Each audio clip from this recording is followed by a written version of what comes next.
The broadcast is now starting. All attendees are in listen-only mode. Welcome to the Wyoming Women's Business Center's 2020 webinar series. Today's presentation is Pivoting Your Business in Response to COVID-19.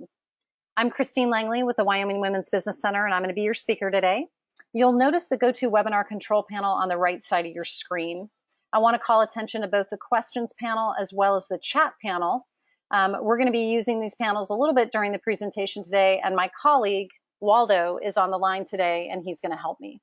So if you look down in the chat box, you'll see a quick message from Waldo. He'll type in a quick message, and you can respond back with a quick hello and maybe say where you're signing in from today.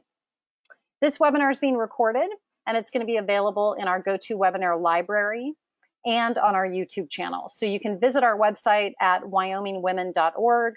You can also look for us on Facebook and Instagram.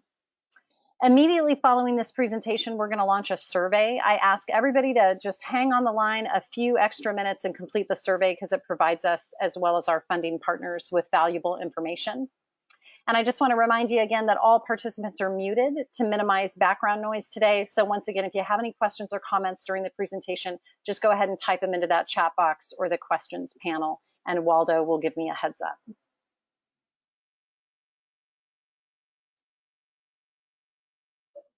Okay, we're going to get started with some quick information today just about the Wyoming Women's Business Center, and then we'll dive right into our topic and finish up with a Q&A at the end.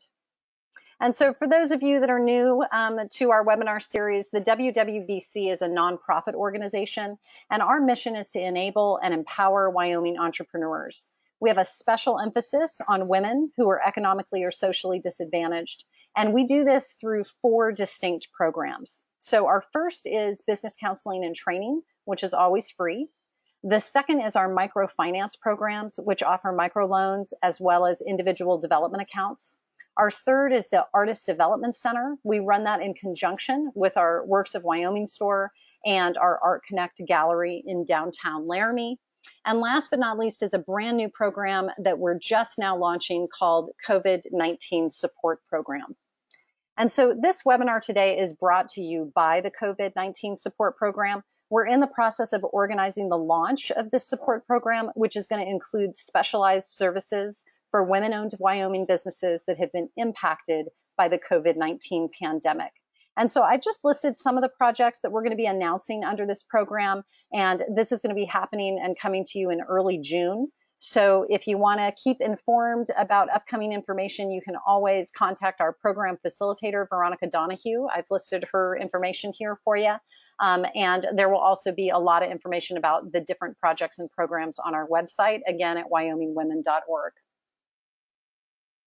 So this is me, guys. I'm a business counselor with the WWBC. I've been working directly with Wyoming entrepreneurs for over 10 years.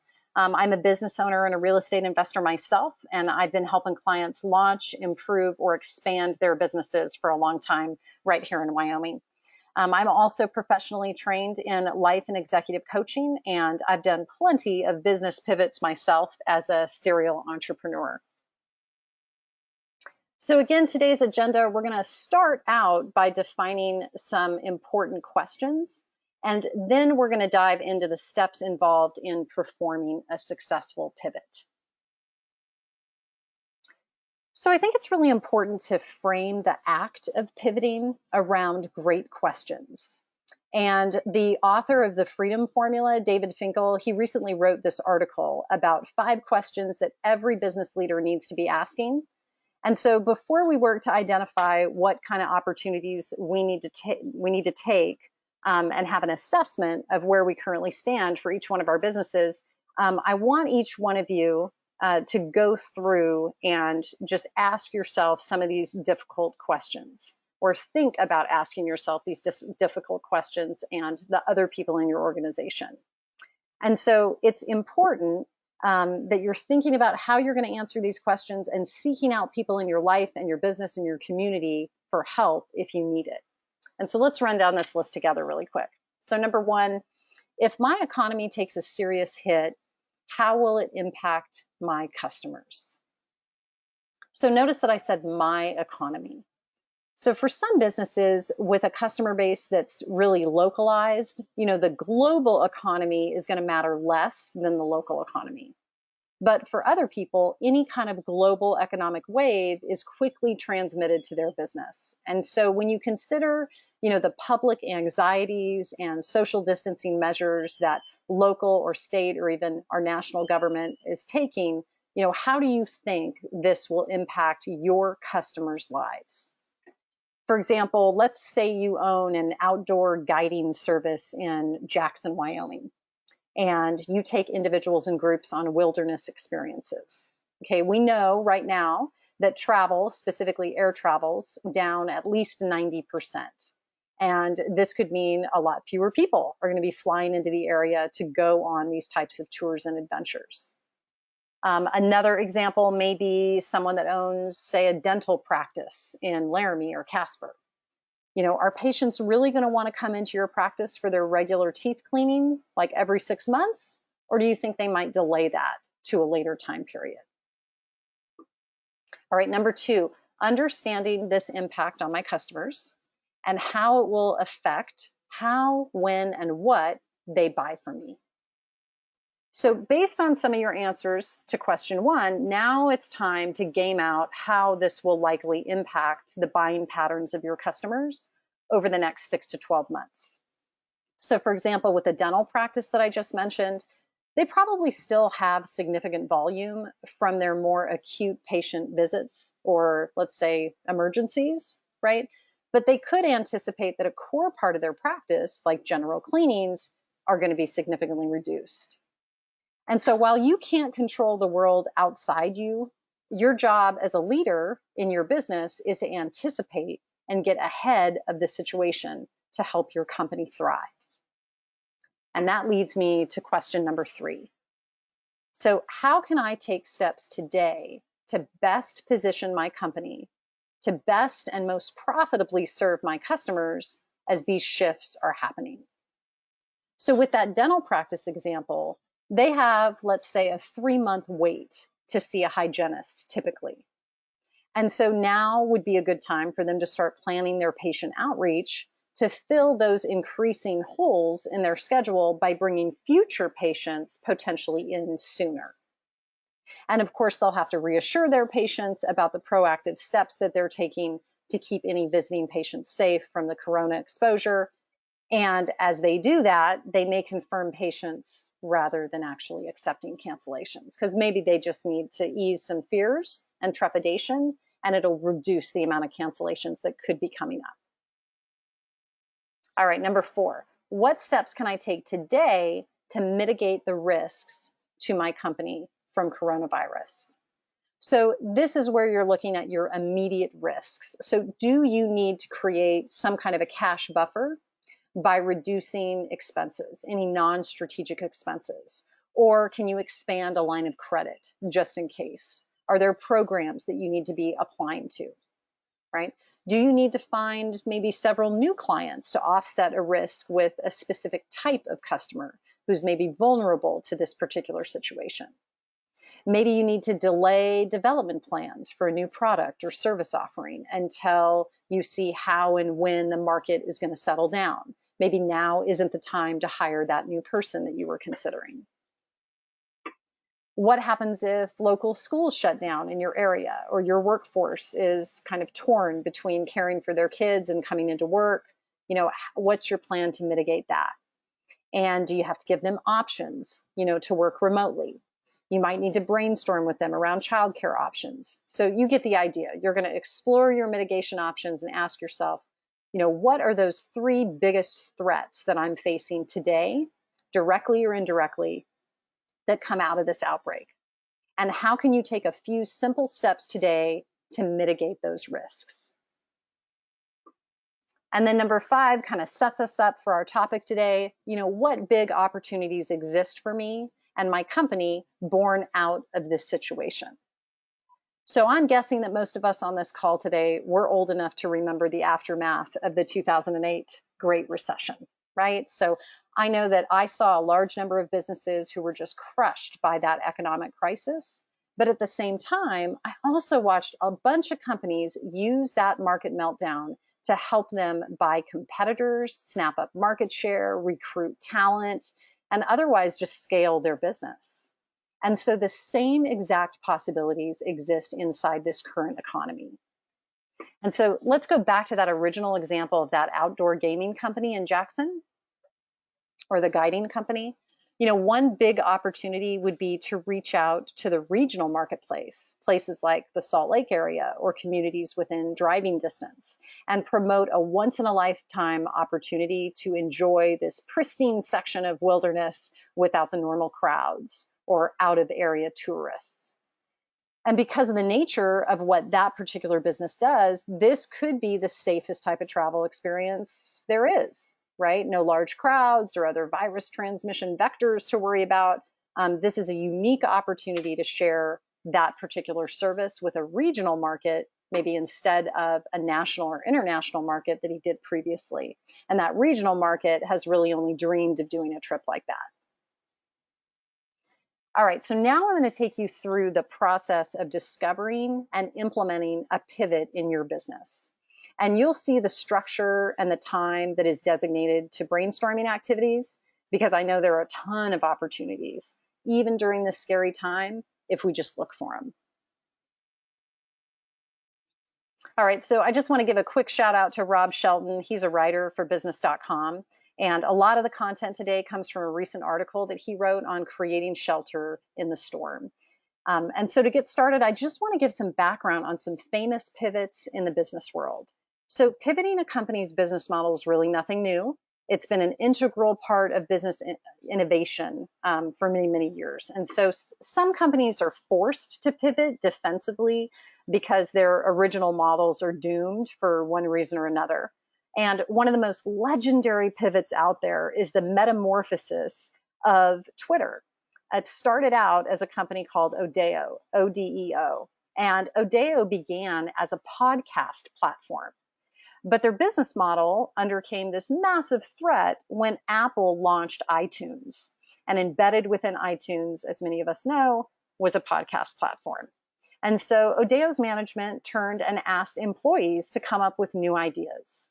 And this unknown guy at the time, named Jack Dorsey, presented an idea for a microblogging tool that today we call Twitter. And that's how Twitter was born. It was actually out of a pivot. So other companies initiate pivots proactively because they see opportunities to change the competitive environment and kind of seize an advantage. And so a famous example of that is Starbucks. They didn't start out selling brewed coffee. They started out in 1971 selling espresso makers and coffee beans. And Howard Schultz realized that they were missing out on a huge opportunity. And so he transformed Starbucks' business model to brew and sell Starbucks coffee in a European-style coffee house. And I think we all know how that turned out. All right, so in today's case, most companies are looking at defensive pivots. We know that. And if you're on the call today, that might be your situation. And so it's clear that changing your business model right now is actually less risky than just sitting back and doing nothing. And so this is the situation that many businesses are facing. Inaction is just going to lead to failure. And so this crisis is making defensive pivots essential. All right, so I think it's only fair before we launch into these steps that you need to take in order to have a successful pivot. I want to take a moment and just recognize that most of you on this call today likely had no intention of pivoting your business. All right, I get that. Like with any good tragedy in our lives, we don't typically ask for it. We're just called upon to survive it. And so if you need to take a moment to feel angry or sad or just whine a little bit, you are certainly allowed to do that. And so if you feel called to, you're welcome to type some emotional words into the chat box. We're all here to support each other. Just get it out of your system a little bit. Do what you need to do. You're muted on this call. I can't hear you. No one else can either. It's all private. And then after you finish doing that, I just want you to take a deep breath. And then we're going to dig into this process so that you can identify potentially what your next pivot is, or at least have a plan to find out. Okay, all good pivots, they start with great questions. And so we went through some questions at the beginning of this presentation, and now I'm going to pose some additional ones to you in 3 business model aspects that you should explore when you're deciding on potential pivots. So the first is value proposition, right? What value do you deliver with your product or service within your business? The second is value networks. How do you deliver and monetize your product or service? How do you make money? The third is target customers. Who receives and benefits from what you provide? So let's start with value proposition. When we think about value proposition, there's several different categories surrounding that value. The first is potentially fulfilling unmet needs, right? This could mean you shift to supply what people need today versus what they maybe didn't need yesterday or prior to this pandemic. Another is to create solutions and try to think about complete solutions to meet people's needs, not just a partial solution. Your business may have provided a partial solution before, and now the opportunity is to provide a complete solution. Create new value with existing assets. So shift from what is nice to have and start doing what people must have. Let's say you have a cleaning business, for example. Can you start focusing on offering sanitation services now rather than domestic services? And does that make more sense? Rethink your product or service dichotomy, right? Make your service a product or your product a service. Maybe you deliver homeschool education products now rather than providing educational services. Focus on what customers love about what you do and make that a business. So this is kind of a fun story. Did you know that the company Wrigley started out giving away gum to support their original business of selling baked goods? And they soon realized that people actually liked the gum more than the baked goods. And the rest is history. All right, next in our questioning strategy here is the value network. And so we want to find new ways to deliver your value. So is electronic delivery of your product or service an option? And what about direct to consumer? Maybe you've been a business to business, and now you need to become a business to consumer type business model. Shift to a radically faster, better, cheaper supply chain. Are there options that you would have never considered under normal circumstances, but now in these times, it becomes an option for you? What type of partners can you connect with? Can you deliver needed value working with partners? What about repurposing assets? What new products or services could you actually create with existing resources that you have within your business? This is where your creativity comes into play. And then finally, is there a different way to monetize? Can you find novel ways to get paid? Can you consider subscriptions or alternate payment methods? And then last but not least, target customers. So finding new clients, right? Who else could use your products and services? Can healthcare providers or food services use your products or services? Reposition your offerings with existing clients, right? You have an existing client list. The best way to retain customers is to give them big value for free and then maybe explore novel ways to get paid. Orchestrating the ecosystem. What can you do with partners that you can't do alone? Can you collaborate with supply chain members, maybe local operators to overcome barriers? If you have X and a partner has Y, can you collaborate to deliver Z to the end customer and create a new revenue stream for both businesses? So I'm sure you can see how the business model aspects of value proposition and value networks and target customers, they kind of all converge together to help you brainstorm on potential pivots. And that really leads us to the next step, because it's never a good idea to try and create pivot options in isolation. You want to try to gather ideas from inside as well as outside of your team and work with your employees. They're valuable idea generators. So reach out to your board, maybe mentors, other people for additional perspectives and ideas, and try to use technology to work remotely in groups whenever possible, especially during this time, because good ideas often come from interactions with different points of view as well as experience. And so that really brings us to the 3 key steps that I want you to use to try and pivot quickly into a new business model. And step number 1 is to have a party, right? Host a pivot party. And this may look really differently, right? So I gave you a couple different options. We've got less than 10 people gathered around at someone's, I'm sure, sanitized home. And then we also have the famous Zoom meetings that are happening now almost too often, in my opinion. All right, so start with hosting a pivot party. And you can start that pivot party with a SWOT analysis, understanding strengths, weaknesses, opportunities, and threats of your current business model. And it's a good initial exercise just to get the juices flowing with all the people that are participating. And also, you want to share what other enterprises have done to pivot, maybe in your industry. Seeing what other companies have done can also spark creative thinking. So do a little research in your industry, see if you can find and share some pivot history, and then you're ready to explore those 3 places to look for pivots: value, networks, customers, and then identify what your options are. So get creative, break loose from traditional thinking about your business. The word no shouldn't come up at your pivot party. There is no such thing as a dumb idea. And in that way, if you host a party in that way, that time can be really revolutionary. Step 2, after you've got all of your ideas out from all of your wickedly smart friends, family, and community members, maybe some customers and employees, you want to perform a little sanity check, right? Is this realistic? And in order to perform that sanity check, sometimes you have to develop sort of a brief set of selection criteria. And at that point, it's time to just pick your best bet. So all the ideas that are generated should be considered potentially useful, because sometimes a portion of an idea could be useful.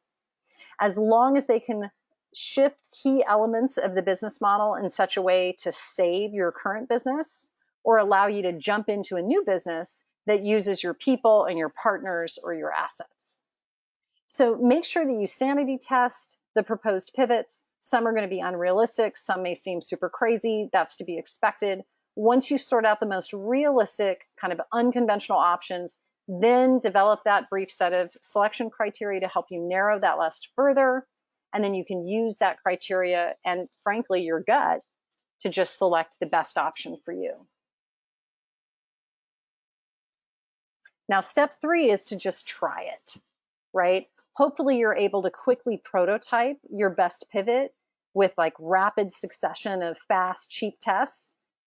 They sometimes call this like a lean startup version, right? So if you can do a lean startup of your pivot, that means you can learn and improve with each iteration.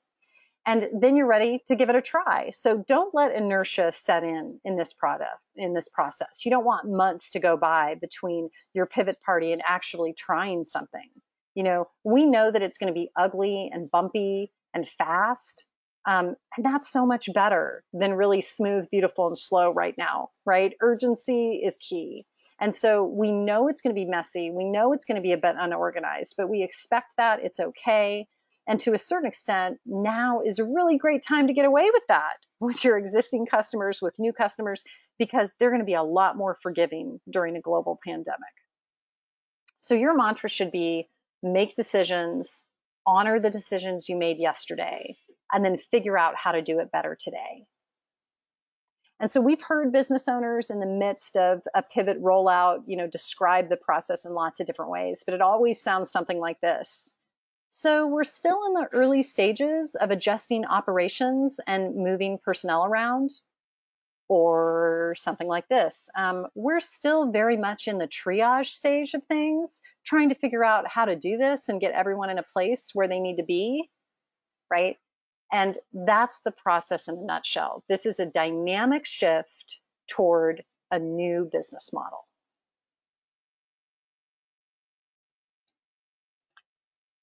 So to tie this together, you can narrow all these steps into really 2 essential elements of a successful pivot. The first is to manage all the activities to generate great ideas. Ask smart questions about what can be done, and make sure everyone challenges conventional thinking and identifies pivots that can make a big difference for your company. And then the second essential is, you have to be bold in selecting and implementing your best pivot option.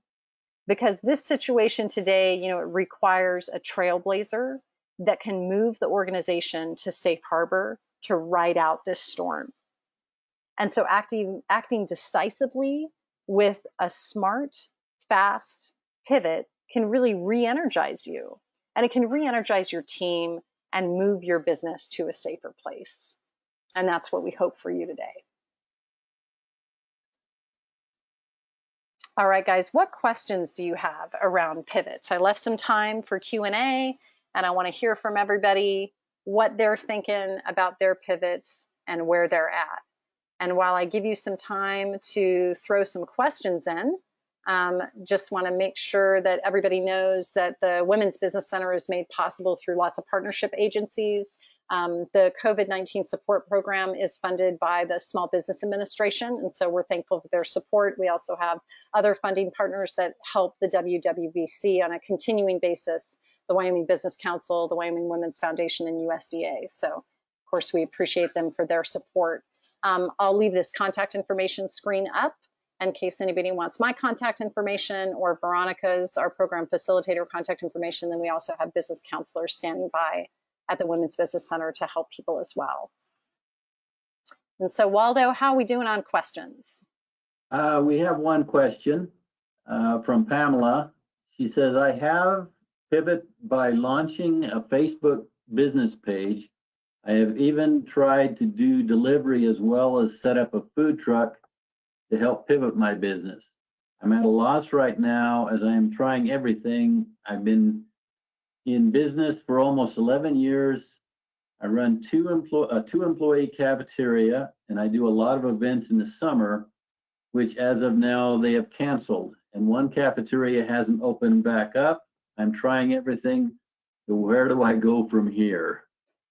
I hear you, Pamela, and I can hear the tension just in your question. And so I really encourage you to reach out to us at WWBC because we can help you kind of navigate what your different options are and try to help you get creative with your different offerings in order to generate revenue. And so I certainly I understand the stress that your business is under, and we definitely want to help you come up with ideas of pivots, and then also help you with any kind of stipends or funding programs that might be available to businesses specifically in Wyoming, and then also women-owned businesses. So please connect with myself or any of the business counselors at WWBC directly. We look forward to working with you. I do want to make a comment here, Christine, to everyone. There is a programs being set up by the Wyoming Business Council presently. They hope to start making announcements on Monday. They have received, I think it's $349 million from the federal government to use for small businesses in Wyoming. And so there's going to be some state funding available. If you didn't get in on the EIDL or the PPP programs on the federal level, keep listening to the news, and we hope to have some state funding available shortly. Yeah, there should be 3 different stipend programs that are coming up, and the state legislature issued a bill on that, and the governor signed it. And so the Business Council will be releasing more information on that. It should be happening in early June, from what we understand. All right, everybody, our next webinar is on June 4th. It's a shortened 30-minute format, and you can see the title there, Learn to Let Go of What You Can't Control. So as we close our webinar today, I ask you to just stay on the line for a couple more minutes and complete the survey. It really does help us, as well as our funding partners, understand if we're meeting the mark with our webinar series. So thanks, everybody, for joining us today, and stay safe out there. Bye-bye.